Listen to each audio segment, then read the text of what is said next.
Street style egg chicken chowmein কিভাবে বানিয়েছি সেটা আজ তোমাদের শেয়ার করব।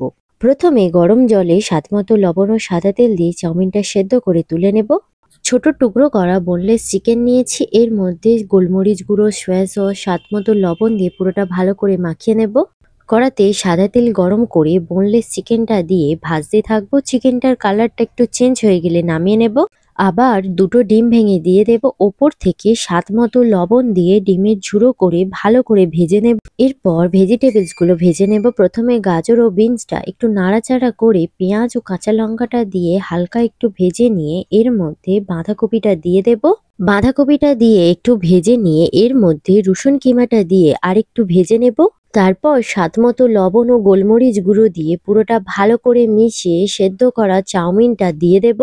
এর মধ্যে tomato sauce, red chilli sauce, soya sauce ও ভেজে রাখা ডিম ও চিকেনটা দিয়ে পুরোটা ভালো করে মিশিয়ে বেশ কিছুক্ষণ কুক করে নামিয়ে নিলেই তৈরি দারুণ tasty street style egg chicken chowmein.